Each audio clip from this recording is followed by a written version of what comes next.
Hi hello viewers, welcome to another episode of Fattu vlogs. Lucky പ്ലാന്റ്സിനെ പരിചയപ്പെട്ടില്ലായിരുന്നോ? അപ്പൊ first നമ്മൾ പരിചയപ്പെട്ടത് ജെയ്ഡ് പ്ലാന്റിനെയാണ്. ഇന്നത്തെ ദിവസം നമ്മൾ ഏത് പ്ലാന്റാ പരിചയപ്പെടുന്നതെന്ന് ആർക്കെങ്കിലും ഗസ് ചെയ്യാൻ പറ്റുമോ? ആരെങ്കിലും ഗസ് ചെയ്യാൻ പറ്റുന്നവരൊന്ന് കമന്റ് ചെയ്യണേ. ഇന്ന് നമ്മൾ പരിചയപ്പെടാൻ പോകുന്ന പ്ലാന്റ് ആണ് നമ്മുടെ ലക്കി ബാംബു. ഇതാണ് നമ്മുടെ ലക്കി ബാംബു. നമ്മുടെ കയ്യിൽ 3 വെറൈറ്റി ലക്കി ബാംബൂസ് ആണ് ഉള്ളത്. ഒന്ന് വെരിഗേറ്റഡ് ലക്കി ബാംബു, ഒന്ന് സാധാ ലൈറ്റ് ഗ്രീൻ ലക്കി ബാംബു, ഒന്ന് ഡാർക്ക് ഗ്രീൻ സ്ട്രൈപ്സ് വരുന്ന ലക്കി ബാംബു. അടിപൊളി പ്ലാന്റ് ആണ് ലക്കി ബാംബു. ലക്കി ബാംബുവിനെ കുറിച്ച് അറിഞ്ഞുകൂടാത്തവരാരും കാണത്തില്ല. എല്ലാരും ഇൻഡോർ ആയിട്ടും ഔട്ട്ഡോർ ആയിട്ടും സെറ്റ് ചെയ്യാൻ ഇഷ്ടപ്പെടുന്ന ഒരു പ്ലാന്റ് ആണ് ലക്കി ബാംബു.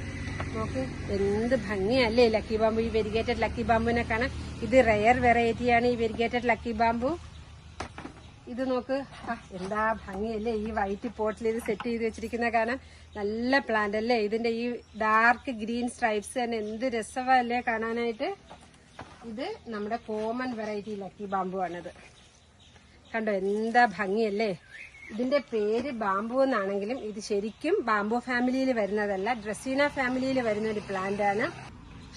നമ്മളിത് ഔട്ട്ഡോർ ആയിട്ട് സെറ്റ് ചെയ്യുമ്പോഴത്തേക്ക് ഡയറക്റ്റ് സൺലൈറ്റിൽ വെക്കരുത്. അതിന്റെ ലീഫൊക്കെ കരിഞ്ഞു പോകും. ഈ സൈഡിൽ ചെറിയ ഷെയ്ഡ് പോലെ വന്ന് വാട്ടം പോലെ വരും. അതുകൊണ്ട് ഇൻഡയറക്റ്റ് സൺലൈറ്റ് കിട്ടുന്നിടത്ത് വേണം നമ്മൾ പുറത്ത് സെറ്റ് ചെയ്യുമ്പോഴത്തേക്ക് വെക്കാനായിട്ട്.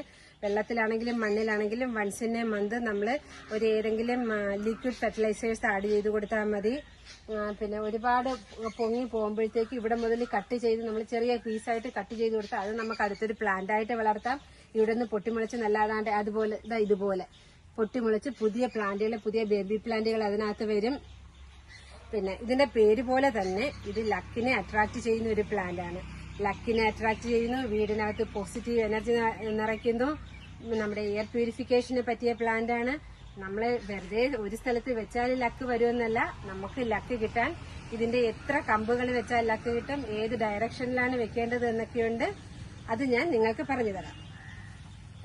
ലക്കി ബാംബു വെക്കാനുള്ള പ്രത്യേകിച്ച് ഡയറക്ഷൻ ഉണ്ടെന്ന് ഞാൻ പറഞ്ഞില്ലായിരുന്നു. അത് നമ്മൾ വെക്കാനുള്ളത് നമ്മുടെ വീടിന്റെ ഫ്രണ്ടിലാണ് വെക്കുന്നതെങ്കിൽ വീടിന്റെ തെക്ക് കിഴക്ക് മൂലയ്ക്കോ കിഴക്ക് വശത്തോ നമുക്ക് ലക്കി ബാംബു വെക്കാവുന്നതാണ്. നമ്മുടെ വീടിന്റെ ഡ്രോയിങ് റൂമിലാണെങ്കിൽ ഡ്രോയിങ് റൂമിന്റെ തെക്ക് കിഴക്ക് മൂല അല്ലെങ്കിൽ കിഴക്ക് വശത്ത് നമുക്ക് വെക്കാവുന്നതാണ്. പിന്നെ ഞാൻ പറഞ്ഞില്ലായിരുന്നു നമ്മൾ എത്ര തണ്ട് വെച്ചിട്ടാണ് വെക്കേണ്ടതെന്ന്.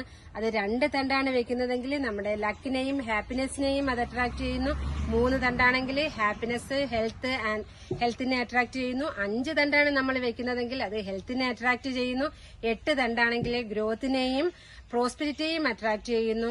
21 തണ്ടാണെങ്കിൽ പവർഫുൾ എനർജിയെ അത് അട്രാക്ട് ചെയ്യുന്നു. ഏതെങ്കിലും സ്പെഷ്യൽ പ്ലാന്റിനെ കുറിച്ച് അറിയണമെങ്കിൽ അത് കമന്റായിട്ട് പറഞ്ഞിരുന്നാൽ അടുത്ത ദിവസം ഞാൻ അതിനെക്കുറിച്ച് പറയുന്നതായിരിക്കും. അപ്പൊ നമുക്ക് ഓരോ ദിവസവും പുതിയ പുതിയ പ്ലാന്റുകളെ പരിചയപ്പെടാം, പുതിയ പുതിയ ചെടികളെ പരിചയപ്പെടാം, അതിന്റെ പരിചരണം പരിചയപ്പെടാം. അപ്പൊ ടിൽ ദെൻ ബൈ ബൈ.